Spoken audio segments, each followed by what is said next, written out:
Bentar. Ya, pagi ini kita akan langsung karena kita mengulang yang kemarin dan mengulang yang kemarin tidak itu ya, yang koneksinya kurang bagus dan apa namanya termasuk melengkapi 10 pertanyaan. Sebetulnya saya sudah siapkan sebagian presentasi, cuman tanggung ya, nggak usah. Ya, Pak Bagus Ade boleh pimpin doa kita untuk berkati acara ini, lalu kita masuk ke materinya, Pak. Oke, iya. Silakan. Sorry Pak ya, 2 hari ini saya sibuk Pak. Tahu, udah lagi persiapan. Oke. Oke Pak, oke. Kita berdoa. Kami bersyukur kepadamu Tuhan atas segala anugerah dan berkat-Mu dalam kehidupan kami. Kami boleh bertemu di pagi hari ini Tuhan dalam Zoom meeting Pak Paul. Dan kami akan berbicara banyak hal Tuhan. Biarlah Tuhan hikmat-Mu yang mengarahkan pembicaraan kami Tuhan, sehingga apa yang kami bicarakan boleh berkenan di hadapan Tuhan dan dapat menambah wawasan, pengetahuan dan pemahaman kami sebagai murid-murid-Mu Tuhan. Pakai Pak Paul Tuhan sebagai alat-Mu Tuhan untuk berkata-kata seturut undangan kehendak-Mu saja. Terima kasih Bapak, kami serahkan waktu dan kesempatan ini ke dalam tangan kuasa Tuhan dalam nama Tuhan kami Yesus Kristus. Kami sudah bersyukur dan berdoa. Haleluya. Amin.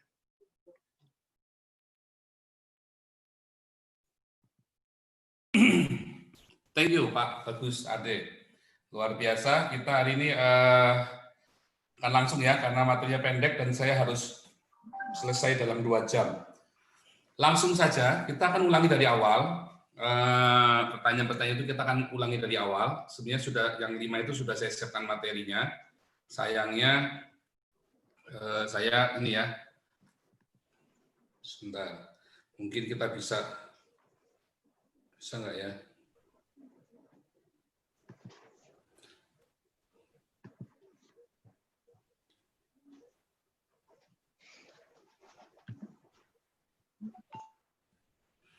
Wait ya, mudah-mudahan bisa.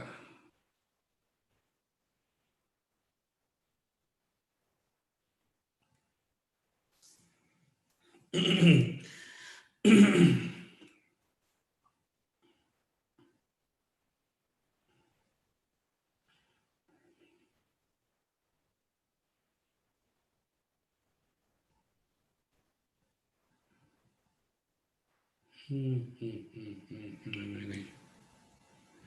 Oke.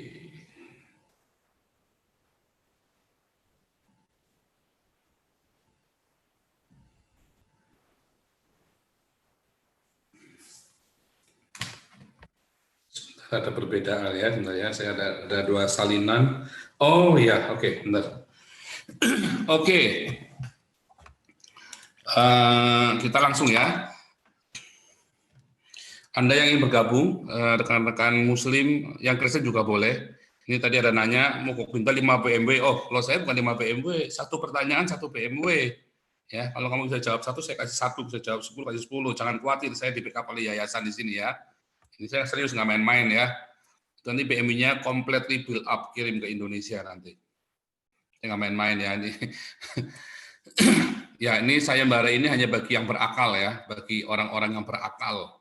Oleh yang tidak berakal, kakinya okol, ya kalian demo saja di Monas. Kalau yang berakal silakan jawab. Oke. Kita mulai dari pertanyaan yang pertama kemarin ya, kita balik ya. Salah ya, sebentar. Sebenarnya sudah kita ini kita ulangi ya, kita ulangi aja nih ya, kita ulangi. Saya belum sempat bikin ini ya karena memang ada kesibukan. Kita lihat ini pertanyaan 10 pertanyaan lengkap bagi Muslim berhadiah BMW M4. 1 pertanyaan 1 BMW. Anda bisa jawab kapan saja ya. Email ke hagios.eu@gmail.com ya. Sebetulnya email juga percuma ya karena saya hanya bisa melayani Anda Senin sampai Jumat jam 10 waktu Jakarta sampai jam 12. Saya live Zoom hampir setiap hari ya, kecuali kalau ada technical error atau saya dalam perjalanan keluar kota. Karena kalau saya di kereta nggak mungkin saya ngomong-ngomong begini dengan bebas karena kan tempat umum ya, nggak boleh di sini itu, kita menjaga privasi orang. Jadi pertanyaan pertama ya kemarin, perintah sunat. Apa bukti Muhammad sunat? Mana perintah sunat dalam Al-Qur'an? Ya, kalau Anda mau ambil haditsnya nggak jelas. Satu mau disunat oleh Jibril atau disunat oleh kakeknya. Karena pada kenyataannya Muhammad itu kalau menurut hadits yang Muhammad disunat oleh Jibril, artinya tersunat sejak lahir, artinya Muhammad itu mengidap hipospadia. Apakah hipospadia? Ya, kalau saudara lihat itu hipospadia adalah waktu lahir penisnya itu sudah disunat ya. Nah, ini benar-benar luar biasa ini ya. Hipospadia itu merupakan kondisi pada penis anak yang menyebabkan si bayi itu, si kecil terlihat seperti sudah disunat. Oh, si kecil itu maksudnya itu titiknya itu ya, terlihat seperti sudah disunat saat lahir. Lantas bagaimana ciri-ciri dan gejala dari kelainan ini? Yang pasti karena disunat oleh Jibril. Ya. Penampakan penis bengkok, saluran kencing tidak di ujung penis, tapi di bagian bawah. Ya, maksudnya seperti ini nanti nih bentuknya nih. Bentar.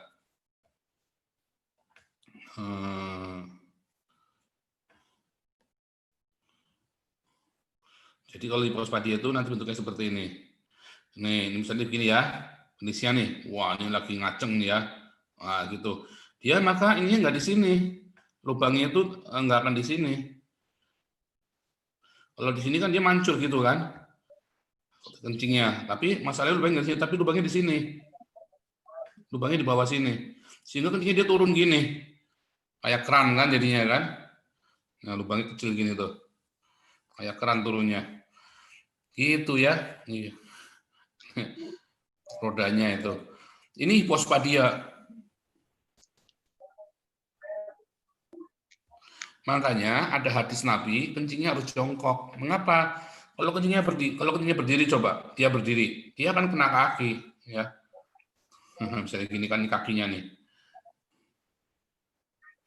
Kencingnya diperat semua ke kaki ini.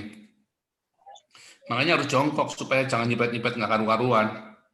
Apalagi kalau lagi kondisinya nggak lagi itu ya berdiri tegak, menjulang, kan nyipret. Nah, tapi kalau dia di ujung sini, dia pasti akan menjulur ke sana, ya kan? Ke sana gitu ya. Karena dia hipospadia, dia turun ke bawah. Itu kalau tersunat dari lahir oleh Jibril itu ya. Jadi kalau Anda memilih Muhammad tersunat oleh Jibril, ya begitulah kondisinya. Ya. Nah, itu sakit sekali ya, bayangin ini kuncing di sini, terus harus belok ini, itu sakit sekali. Makanya ada beberapa hadis walaupun katanya doif lah segala macam, disuruh berdoa 3 kali dan sebagainya. Tapi yang pasti Muhammad kencingnya itu jongkok ya. Ya dari hadisnya itu. Kita langsungan cepat ya, soalnya waktunya. Coba lihat ini ya, bagaimana buang air kecil. Nah, ini menurut Muhammad itu, menurut hadis itu, Rasulullah itu kalau kencing itu selalu jongkok ya. Gitu ya. Lihat ini hadis Imam Tirmizi, Aisyah mengatakan, bentar ya. Lihat nih. Ini ya. Bahwa Nabi Saw buang air kecil sambil berdiri, maka jangan kau percaya. Karena Nabi Saw tidak pernah kencing kecuali sambil duduk. Ya, kenapa ya? Itu kan tadi hipospadia, mancur-mancur. Gitu ya. Ya, jadi saudara cari tuh ya berhadiah BMW. Kalau ikuti milah Ibrahim. Nah, tanya Ibrahimnya itu disunat apa enggak tuh di Al-Qur'an? Oh, disunat, kata siapa? Al-Quran nggak pernah sebut Ibrahim disunat, ya kan? Oh, katanya Alkitabnya Kristen, nah makanya kamu kan pakainya Alkitab Kristen lagi kan, makanya jadilah Kristen. Ya malu ya, ngais-ngais dari Alkitab Kristen. Nah, kemudian apa bukti Muhammad bertemu dengan Allah SWT? Ya, Yehova Elohim itu menemui Adam dan Hawa, menyatakan kasihnya, memberikan janjinya, menemui muka dengan muka. Yehova Elohim itu menemui Musa, menyatakan kasihnya muka dengan muka. Yehova Elohim itu menemui Yesus, ya. Menjadi Yesus menemui Yehova Elohim menjadi Yesus menemui umatnya, menyatakan kasihnya. Kalau saudara baca di dalam Yohanes 1 ayat 18, ya, Yohanes 1 ayat 18, Yesus adalah wujud dari Allah yang tidak dapat dilihat oleh mata. Kita nggak bisa melihat Allah, El itu nggak bisa dilihat. Tapi kita bisa melihat Yesus. Ya, kita melihat El di dalam Yesus. Makanya di dalam Yohanes 14 ayat 14 ayat 9, kamu melihat aku, kamu melihat Bapa. Bagaimana Muhammad bertemu Allahnya? Nggak pernah dicekik. Ya, dicekik sama Jibril, dibawa jalan-jalan Isra Mi'raj, udah sampai ke Sidratul Muntaha pun ketemunya sama Jibril lagi di sana, ya nggak ketemu Allah SWT. Jadi Jibril calo memang ya, calo kemana-mana pergi ketemunya Jibril. Nah, jadi cuma Muhammad Jibril. Nah, kalau pertanyaan kalau tentang Jibril, kalau Anda baca di dalam Korintus itu ya, kalau di dalam Korintus itu bahwa dialah iblis yang di dalam gua itu, iblis yang menyamar menjadi malaikat terang, Jibril, dan dia ditawan di dalam gua, di dalam 2 Petrus, ya. Jadi apa bukti Muhammad bertemu dengan Allah SWT-nya? Bahkan sudah sampai Sidratul Muntaha pun nggak ketemu, ketemunya Jibril lagi, gitu ya. Nah, ini langsung supaya nggak pakai lama. Apa yang ketiga? Apa bukti Allah SWT menciptakan semesta? Ya, Yehova Elohim itu menunjukkan mujizat dan kuasanya kepada Musa. Ya, laut dibelah sebelum Israel keluar dari Mesir pun ditunggang balikan. Makanya itu masih tercatat ya, masih tercatat semuanya, ada semua tercatat di Mesir. Bagaimana Yehova Elohim itu menunggang balikan dewa-dewa di Mesir. Masih tercatat di piramida-piramida mereka. Ada semua ya. Yehova Elohim membangkitkan orang mati melalui nabi-nabinya dan para rasul Yesus. Yehova Elohim menjadi Yesus dan menyembuhkan yang sakit, membangkitkan orang mati dan mengampuni dosa serta menjamin keselamatan umat yang percaya padanya. Ayat dan Yesus Kristus menciptakan air menjadi anggur. Poieo ya, kata menciptakan seperti di dalam Kejadian 1 ayat 1, Allah menciptakan langit dan bumi, sama Yesus menciptakan air jadi anggur. Itu katanya menciptakan ya. Poieo. Lalu bagaimana dengan Muhammad? Muhammad itu yang hidup dimatiin. Kalau para nabi, ya para nabi Yesus, para nabi dan para rasul, nabi sama rasul beda ya. Nabi sama rasul itu beda. Yesus, para nabi dan para rasul itu menghidupkan yang mati. Tapi kalau Muhammad mematikan yang hidup, wah itu saya gampang itu, saya nyamuk itu saya matikan, sekali saya matikan saya semprotin mati semua itu nyamuk itu ya. Jadi apa bukti Allah SWT mencipta semesta? Nggak ada buktinya. Satu pun tidak ada mujizat dari Muhammad. Muhammad tidak pernah membuat satu mujizat pun dengan kuasa Allah. Tidak pernah satu pun. Nggak ada. Ya. Jadi apa buktinya? Kesaksiannya Muhammad itu cuma ngomong-ngomong aja, cuma ngebacot doang intinya begitu kan. Jadi nggak ada ya buktinya Allah SWT. Oh itu buktinya Allah SWT, kamu bisa hidup, kamu bisa nafas. Oh, itu bukan karena Allah SWT itu karena Tuhan Yesus. Ya. Jadi alam semesta ini diciptakan oleh Tuhan Yesus. Karena sudah disebutkan, Yesus berkata, akulah Alfa dan Omega, dari awal dan akhir. Semua diciptakan itu di dalam Yesus. Ya, diciptakan di dalam Yesus. Sudah jelas, semua itu diciptakan di dalam Yesus. Yesus adalah prototipe, bukan ciptaan. Ya, salah itu saksi Yehova itu terjemahannya. Yesus adalah prototokos yang awal, dia prototipe dari semuanya. Nah, semua nih, yaitu apa? Jasmani dan rohani, ada alam jasmani dan rohani. Nah, itulah Yesus. Ada alam jasmaninya, ada alam rohaninya, yaitu L di dalamnya Yesus. Makanya Yesus waktu mati berkata, waktu salib berkata, Eli, Eli, lama sabatani. Karena L adalah roh yang tunggal itu, ya, yang satu. L, singular, itu adalah roh. Dan Yesus adalah Elohim, karena ada L di dalamnya. Itu ya, itu nanti ada pelajarannya itu ya.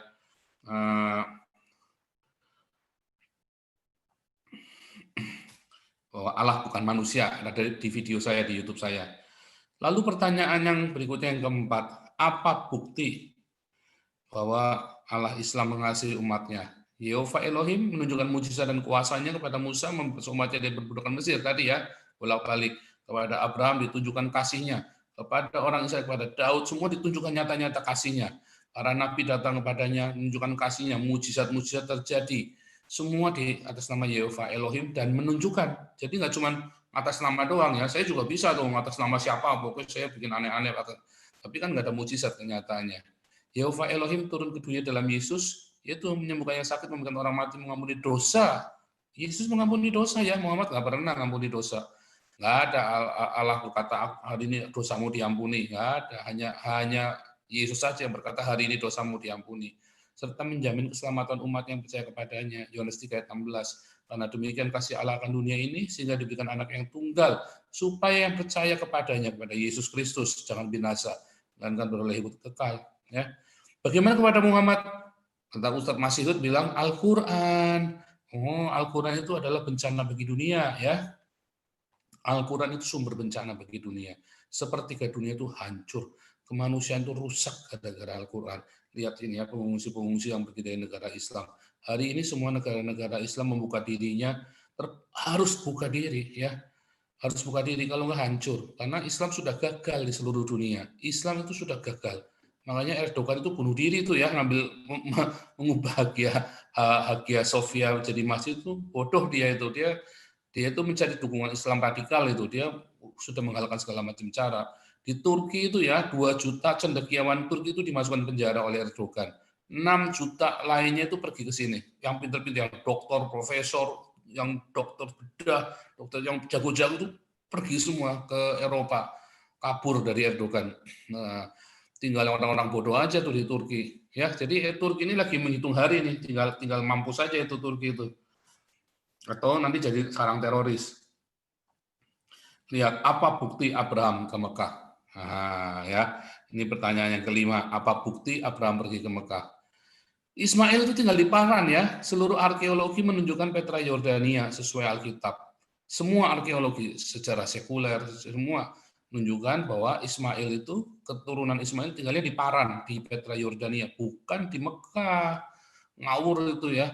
Ka'bah itu yang katanya dibangun oleh Abraham itu bangunan Zoroaster. Kemarin sudah saya tunjukkan bahwa Ka'bah adalah bangunan Zoroaster. Ya, coba kita nimbang sedikit ya. Kita lihat gambarnya udah saya fotoin.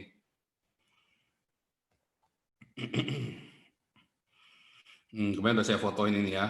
Nah, ini kan Ka'bah nih.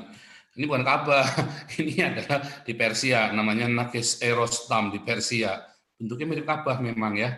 Bentuknya mirip Ka'bah ini. Nah, ini ya di cadasnya tuh Nakes Erostam di Persia.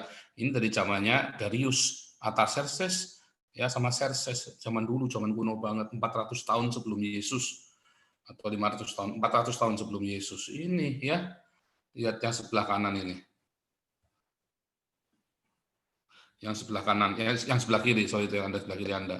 Ini bangunannya. Mirip Ka'bah kan? Nah, ini dalamnya ruangannya Ka'bah tuh. Nah, coba Anda lihat lagi. Nah, ini lampu-lampunya lampu Aladin semua itu. Ya, lampu-lampu Zoroaster semua. Jadi Ka'bah ini bangunan Zoroaster, bukan bangunannya Abraham. Ya, gitu. Oke, kita lanjut. Supaya nggak pakai lama ya, kita cepat saja. Jadi Muhammad itu cuma ngibul doang ya, nggak pernah Abraham pergi ke Mekah itu ngibul, nggak pernah ada bukti satu apapun, tidak pernah ada bukti. Oh itu makamnya itu ada di Ka'bah, di bawahnya Ka'bah itu makamnya Abraham. Saya berani taruhan, ayo digali itu. Saat saya taruhan lagi 10 BMW saya kasih kalau di bawah Ka'bah itu ada tulang belulangnya Abraham, kan bisa tes DNA. Nah kendalanya rambutnya Muhammad yang dibawa opik juga nggak pernah dites DNA kan. Nggak berani. Coba opik suruh tes DNA rambutnya Muhammad. Itu saya jamin itu rambutnya embu siapa itu ya, rambutnya Paijo atau Pailul itu. Rambutnya Muhammad yang dibawa opik itu, jembut Muhammad itu. Nah, saudara lihat, hati-hati ya. Saudara pikir, jangan ngarang-ngarang ya. Saudara harus berpikir dengan logika. Ya ini 5 yang kemarin yang apa namanya yang kemarin kita bahas. Hari ini kita membahas 5 lagi. Oke, sampai sini dulu. Yang di live Zoom saya ada mau nanya nggak nih? Cukup jelas nggak? Pak Bagus cukup jelas ya? Ini tadi ya. Pak Karol semua cukup jelas ya yang saya statement tadi ya? Jelas. Jelas ya? Oke, nggak usah tampak muka nggak apa-apa. Nanti kita menghujat lagi. Biar saya saja yang dianggap menghujat. Yang lain nggak usah tampak muka. Ini pertanyaan-pertanyaan yang cukup ini ya. Ini pertanyaan lama, klasik, tapi orang belum ada yang bisa jawab. Mesti kejang-kejang kalau udah jawab ini, sumpah serapah nih. Oke. Sebentar ya, saya sambil cek di YouTube. Saya khawatir ini nanti nggak ada suaranya lagi. Biar saya saja dianggap menghujat. Oke ya, cukup jelas ya. Ini pertanyaan-pertanyaan Bentar.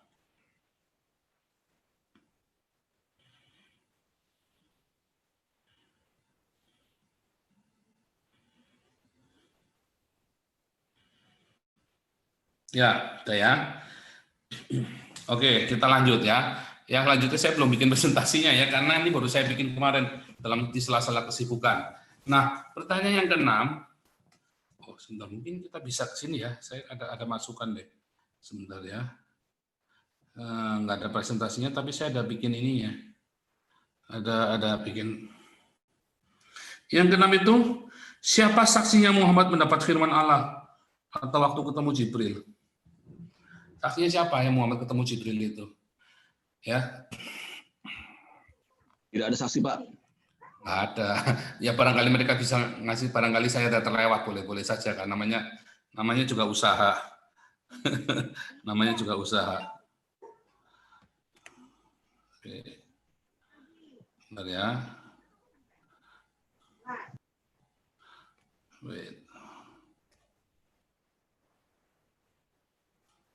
Nah.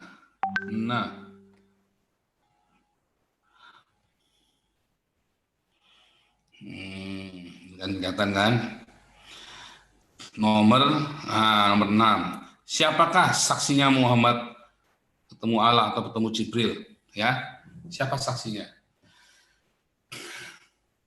Nabi-nabi itu semua punya saksi. Mereka itu tidak ada yang ngaku-ngaku dirinya nabi, tapi orang lainnya menyebut mereka nabi karena ada tanda-tanda ajaib, ya.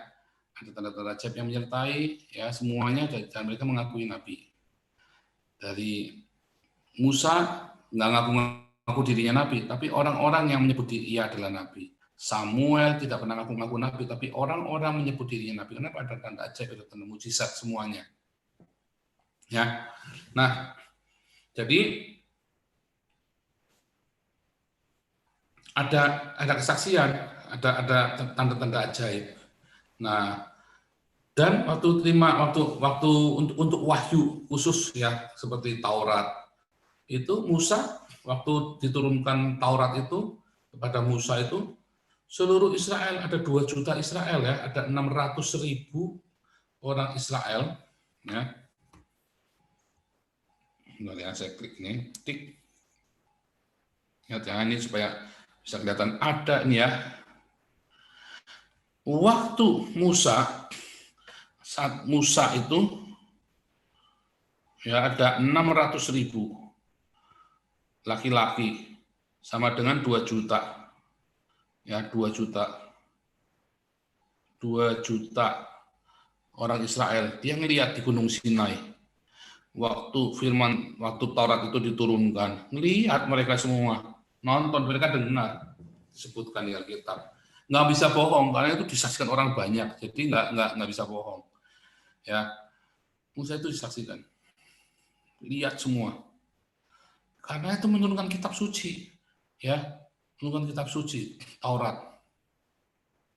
Nah, Muhammad apa? Waktu Yesus itu saksinya banyak.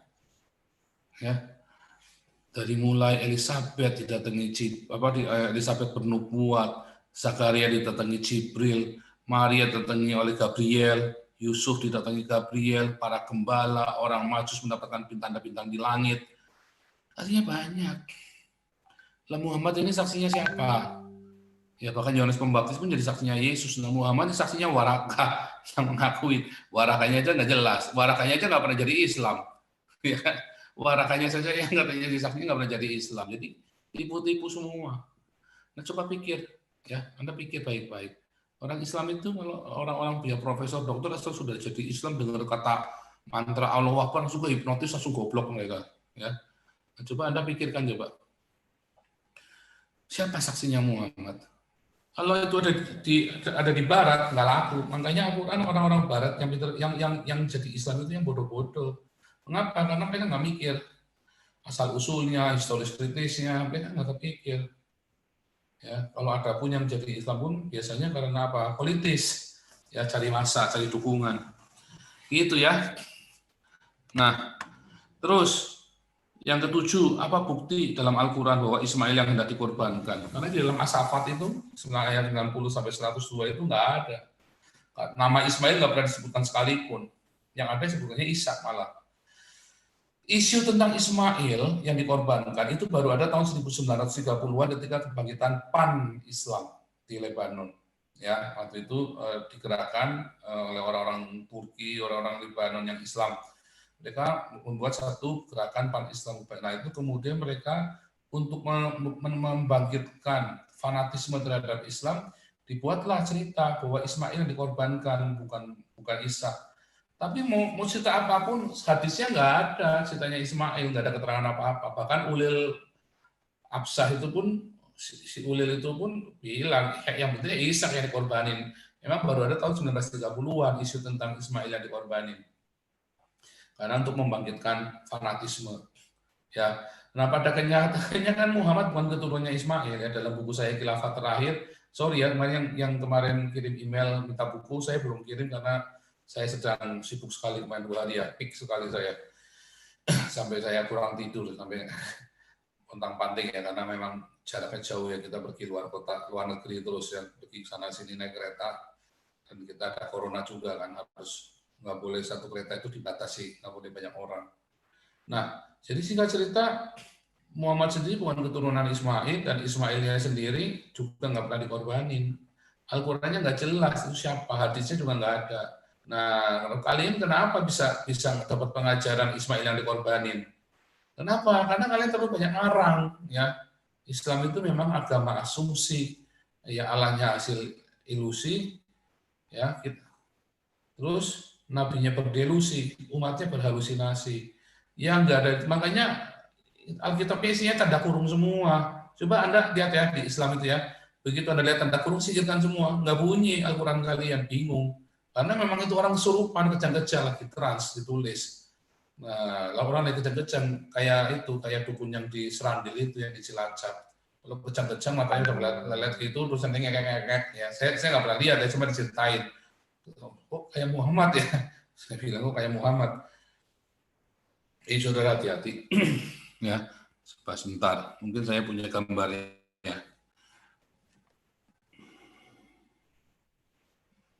Sebentar, saya kayaknya ada gambarnya itu.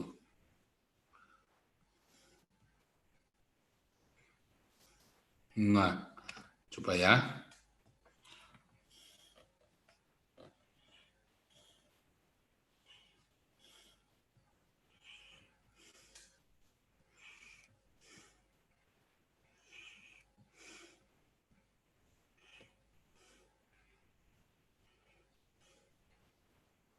Nah, kelihatan nggak tuh? Nah, kejang-kejang, mulut berbusa, telinga berdentang, ngos-ngosan, halusinasi, delusi akut, libido memuncak. Itu gejala menerima wahyu. Ya kan? Itu kan di hadits kan begitu kan? Saya nggak ngeledek loh. Ini saya ngambil dari hadits. Saya hanya mengutip dari gambar itu ya. Saya kutip gambarnya. Jadi hati-hati ya. Saudara, terus ngos-ngosan ya kan, nafasnya berat seperti onta. Katanya begitu kan. Nah, itu saudara mesti harus mulai kritis tuh hal yang begitu itu. Ya, wah ini banyak saya gambar-gambar itu ya. Kalau mau perang gambar sama ini di gambar ini ya dari Facebook semua nih. Nah,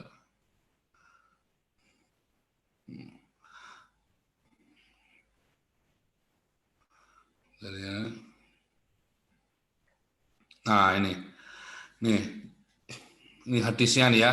Telah turun hadis telah menceritakan pada dan sebagainya dari yang mengambil tali kekang abda unta Rasulullah sallallahu wasallam ketika turun kepada beliau surat Al-Maidah seluruhnya maka beratnya seakan-akan dengan unta tersebut hampir patah. Nah, ini kan tahayul tuyul semua ini yang begini-begini. Nah, saudara masih percaya yang begini ya? Pikir pakai otakmu. Ini loh handphone saya ini penuh lengkap ini loh Al-Maidah. Tangan saya nggak mau patah nih. Handphone saya ada Al-Maidahnya nih. Ada satu Al-Quran, hadits tafsirnya, haditsnya semua ada di handphone saya. Tangan saya nggak patah. Nah, ini kok turun bisa patah. Ini kan tahayul tuyul ini kan. Nah itu saudara mulai pakai otak gitu loh. Coba kalian pakai otak kalian. Nanti saudara akan sadar kalau kalian itu sudah ditipu sama Arab. Ya, hati-hati ya kalian. Oke, lanjut.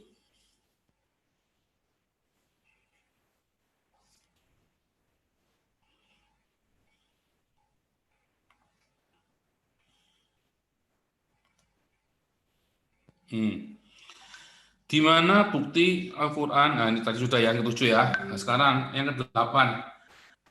Di manakah Allah Islam sekarang? Di mana Allah Islam sekarang? Muhammad saja nggak pernah melihat Allahnya. Di Sidratul Muntaha pun yang ditemui cuma Jibril. Ya, waktu ketemu pun nggak jelas. Semua Jibril semua. Dari awal pertemuannya yang disebut Allah dalam gua itu adalah tempat iblis dibuang, ya. Yaitu Allahnya Musa itu membuang iblis ke dalam gua Petrus 2 ayat 4. Ya, ditawan malaikat-malaikat yang ditawan di dalam gua. Dan Alkitab mengatakan bahwa iblis pun menyamar menjadi malaikat terang, 2 Korintus 11 ayat 14. Jadi kita tahu siapa yang ditemui Muhammad selama ini di dalam gua. Ya, nah, itu saudara mulai berpikir, Muhammad nggak pernah ketemu Allahnya. Tadi Musa ketemu ya, Adam ketemu, Muhammad ketemu. Di mana sekarang Allahnya Islam? Anda mau jawab di mana? Ya, ini setiap yang jawabannya Anda jawab apapun salah deh pokoknya nanti. Ya, nanti bisa salah ujungnya, ini saudara kan ngerti. Contoh, saudara mau jawab Allahnya di Sidratul Muntaha. Muhammad aja nggak ketemu sama Muhammad. Muhammad waktu ke Sidratul Muntaha sana nggak ketemu. Ya mungkin mimpi juga ya. Nggak pernah ketemu. Terus mau di mana Allahnya? Oh, Allahnya ada di Arsy. Terus berarti di masjid nggak ada Allah. Di Mekah nggak ada Allah. Karena Allahnya di Arsy. Nah, salah lagi kan? Jadi, oh Allah ada di mana-mana. Oh, di toilet di Jamban ada Allah. Nah, nanti saudara akan berpikir, pada kenyataannya kan Allah Islam kan nggak tahu ada di mana sekarang ini. Saudara pikir, ada di mana? Ada di mana-mana, ada di Arsy, ada di Sidratul Muntaha, atau di mana?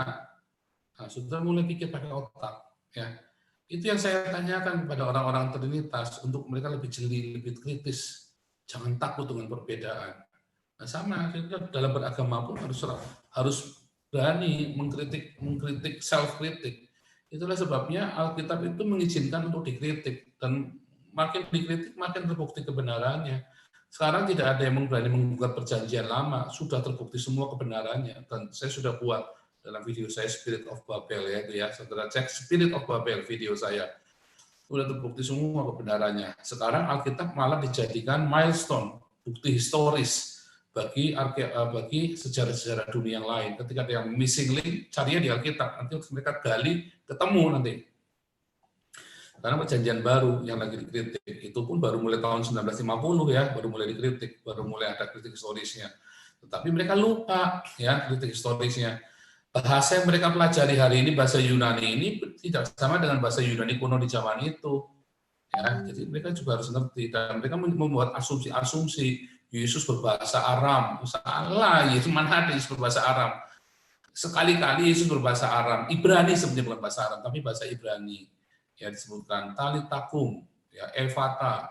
Tetapi pada kenyataannya Yesus itu berbahasa Yunani. Coba lihat semua kutipan dalam Perjanjian Baru itu bukan ngambil dari kitab Ibrani, tapi ngambil dari Septuaginta. Ya, oke. Jadi di mana Allah Islam sekarang? Allah Kristen sudah jelas. Ya, Allah yang kita kenal ya, di dalam Yesus Kristus. Nah, itu pertanyaannya nanti lanjutannya, siapakah nama Allah Islam? Nah, ini ya. Dalam Al-Maidah 72 kita tahu Allah itu bukan proper name, karena Yesus pun disebut Allah. Ya, Yesus pun disebut Allah. Di zaman orang-orang Kristen itu memanggil Yesus itu Allah. Jadi Allah itu bukan proper name. Ya, kan itu sebutkan di tafsirnya pun disebut bahwa orang-orang zaman itu memanggil Yesus itu Allah. Jadi pertanyaannya, orang Israel kan orang Yahudi Yudaisme ya, orang-orang yang non mesianik, yang tidak percaya Yesus, kan memanggil Allahnya mereka namanya adalah Yehova, ya, tetragrammaton Yod He Vav He. Nah itu ya Keluaran 3 ayat 15, ya di Keluaran 6 ayat 2 sampai 4, ya disebut Yod He Vav He. Tapi kenapa Muhammad katanya Allahnya sama dengan Musa sama Ibrahim, tapi tidak memanggil Yehova? Karena Muhammad buta huruf, dan Muhammad nggak ngerti. Yang dibaca sama Muhammad adalah Talmud. Makanya kisah nabi-nabinya Muhammad itu di dalam Talmud, dongeng. Semua kisah nabi-nabi dalam Talmud itu sebuah dongeng ya, sebuah legenda. Nabi-nabi dalam Al-Quran itu ngambil dari Talmud, bukan dari tanah. Coba deh Anda buka Talmud, namanya Haggadah, kalau nggak salah ya, Talmud Haggadah. Bagian satu chapter, satu bab namanya Haggadah. itu isinya itu tentang nabi-nabi, legenda nabi-nabi. Semua legenda yang aneh-aneh, cerita yang aneh-aneh yang nggak masuk akal itu ada di situ semua. Nah, Muhammad itu ngambil dari Talmud karena waktu zaman Muhammad Talmud sudah ada yang beredar, ya sudah ada kisah-kisah legenda-legenda itu sudah mulai, yaitu Talmud Yerusalem, ya sudah beredar zamannya Muhammad. Tapi Tanakh itu nggak beredar, mereka itu Tanakh itu dihafalin di kepala orang-orang Yahudi itu. Nah, ada juga Alkitabnya orang Kristen, si Warakah itu. Tapi kan Muhammad maunya kan supaya niru nabi-nabi Israelnya, niru ke Yahudi, makanya dia ngambilnya dari Talmud, ya. Jadi Muhammad ini kacau sekali. Ya, nabi-nabinya ngambil dari Talmud, bukan dari Tanakh ya. Ngambilnya dari Talmud, nabi-nabinya. Talmud itu bukan kitab suci. Talmud itu adalah sebuah kumpulan catatan tafsir. Ya, kitab sucinya namanya Tanakh. Ya, terus kemudian cerita legendanya semua dari Yunani. Nah, terus makhluk-makhluk celestialnya dari Babel itu yang burak itu ya naik bagal betina nikmatnya sampai langit ketujuh itu. Jadi siapa nama Allah Islam? Nggak jelas. Allah itu nama bukan. Bukan. Sebelum Muhammad lahir itu orang memanggil Hubal itu Allah. Alat Manat Usa dipanggil Allah. Yesus dipanggil Allah. Semua yang namanya dewa itu dipanggil Allah mereka itu. Ya yang paling besar itu namanya Allah. Nah sekarang namanya siapa? Yesus pun dipanggil Allah. Alat Manat Usa dipanggil Allah. Ya, Hubal dipanggil Allah di zamannya Muhammad itu. Di zaman Muhammad belum lahir. Jadi Allah itu bukan nama ya. Lalu siapa nama Allah Islam? Nah kalau Yesus sudah jelas nama Allah orang Kristen adalah Yesus. Kenapa? Karena ketika di zaman Musa sampai ke zaman Yohanes Pembaptis mereka memanggil Yehova. Tetapi Yesus di dalam Yohanes 17 ayat 11 dan 12 berkata, namamu yang kau berikan kepadaku, nama Yehova diberikan kepada Yesus. Ya, jelas Yesus yang berkata sendiri, namamu diberikan kepadaku. Jadi kita menyembah Allah Kristen itu ya Yesus Kristus, Allah Kristen itu ya. Nah, kemudian pertanyaan yang terakhir, dari mana asal kata Injil dalam Al-Qur'an? Ya, jadi kalau baca di ini Al-Maidah 46 itu menunjukkan bahwa Muhammad itu nggak paham bahwa Yohanes Pembaptis itu sudah memberitakan Injil sebelum Yesus. Mana ngerti Muhammad yang buta huruf kok. Ya bahkan Daud pun sama Yesaya sudah memberitakan Injil. Ya kata euangelion, kata Injil itu ya, kata Injil itu dari kata euangelion, euangelion. Eu itu baik kayak eugenol ya, eu tambah angelion. Eu itu dari kata baik atau selamat atau yang indah gitu ya. Angelion adalah sebuah pesan atau kabar. Jadi euangelion adalah kabar baik, kabar sukacita, kabar selamat. Nah, ya Yesaya itu 700 tahun sebelum Yesus itu sudah menyebut kata euangelion. Nah, itu ditulis di dalam Septuaginta itu ya, euangelion itu euangelisade. Itu sudah disebut ya salinan Septuaginta Yesaya 61 ayat 11 untuk memberikan kabar baik. Daud pun sudah menyebutkan kata euangelion di dalam Mazmur 86 saya lupa ya. Itu sudah disebut euangelion ya. Nah, jadi Yohanes pun kalau saudara buka dalam Lukas 3 sudah memberitakan euangelion. Dan Yesus pun memberitakan euangelion. Nah, jadi yang mana yang dimaksud oleh Muhammad, Injil yang mana itu kepada Yesus yang dalam Al-Maidah 46 itu? Ya, kenapa ngaco? Jadi Muhammad kacau sekali di dalam pikirannya. Memang orang lagi kejar-kejar kesurupan kan, orang-orang lagi trans, jadi pikirannya meracau, enggak karu-karuan. Nah, itu baru 10 ya, sebenarnya ada banyak sekali. Satu pertanyaan satu BMW itu ya, ada 10 BMW ya. Itu satu pertanyaan ada 10 BMW jadinya. Yang pertanyaan terakhir nomor 11 buat bonus ya. Buktikan bahwa tulang belulang di bawah Ka'bah itu adalah tulang belulangnya Abraham.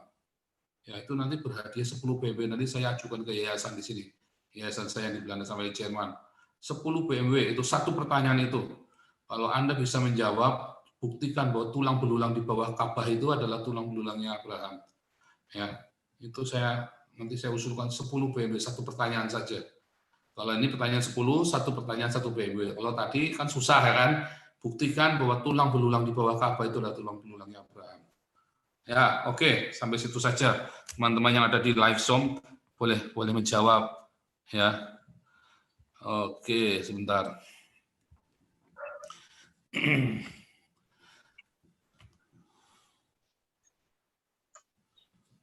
Ya cukup singkat, padat, jelas ya. 1 jam, 45 menit saya ngasihkannya.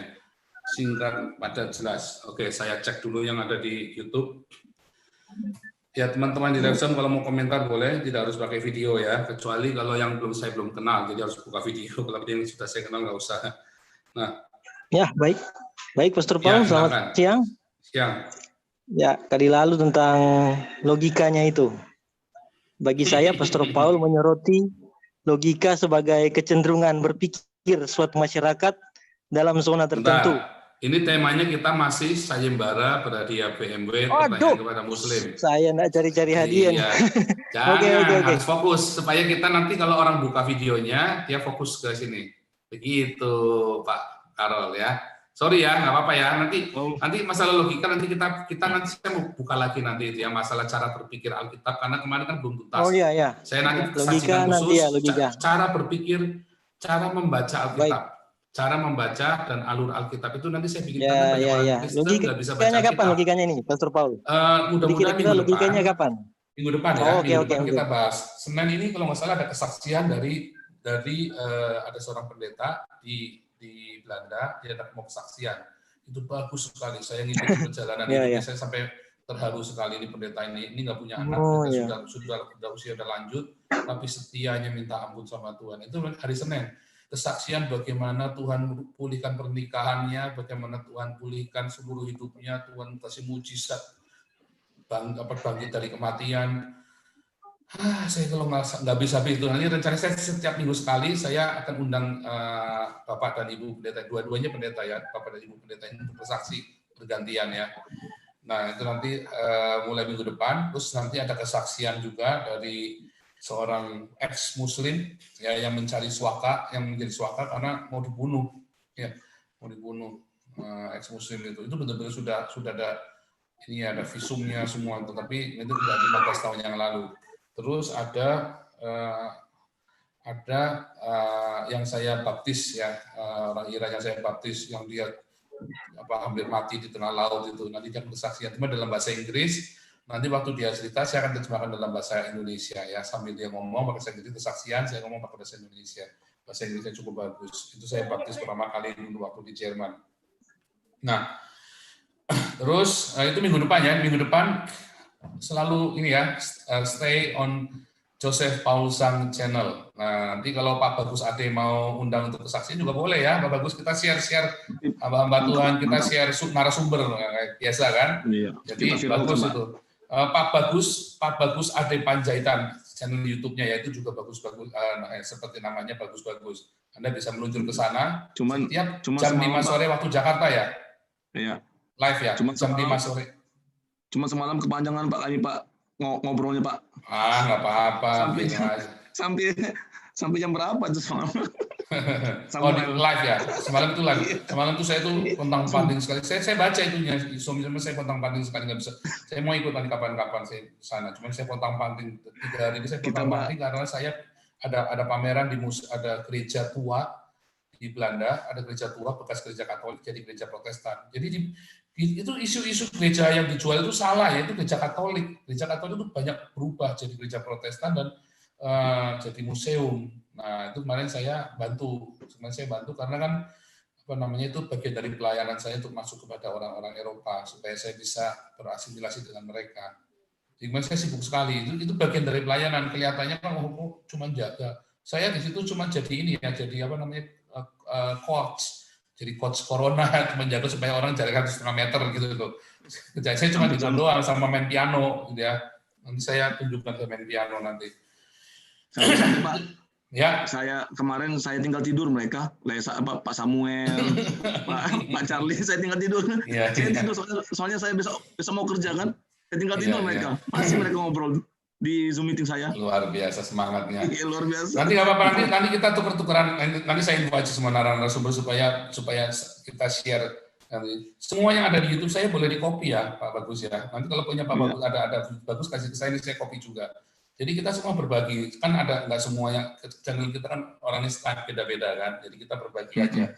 Seharusnya begitu ya. Kemarin ada yang katanya dilarang di copy, di blog langsung segala macam di copyright claim. ngawur sekali. Kita pelayanan kok kayak orang cari duit. Tapi memang ada orang cari duit dari situ yang nggak boleh ya.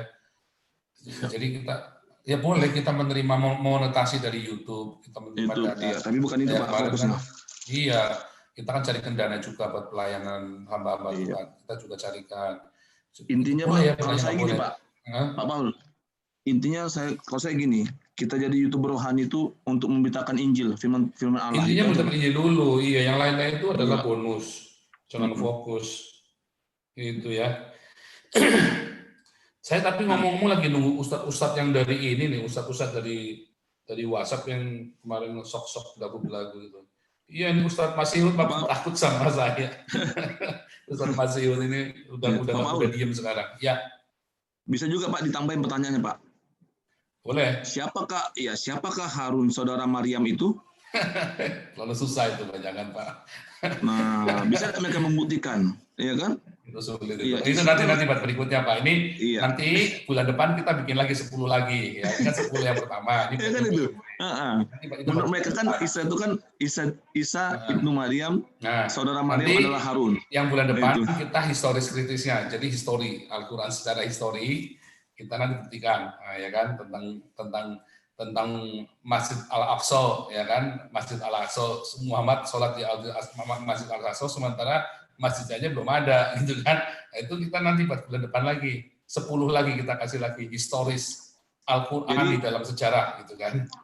Jadi Pak Paul, semalam itu kita bahas sama Samuel, sama Lek Samuel, bahwa di Eropa itu kan banyak imigran nih, ya kan?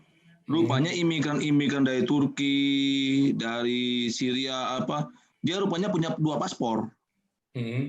Satu paspor masih punya negara dia, satu paspor Prancis atau Belgia. Karena kemarin Ibu Vanessa ya dari Belgia dia cerita. Nah, terus mereka itu kalau ketahuan bisa deportasi itu, harusnya nggak boleh. Nah, terus mereka itu anaknya banyak. Nah, sedangkan orang Belgia anaknya sedikit, bahkan ada yang tidak menikah kan, sehingga populasi mereka sekarang di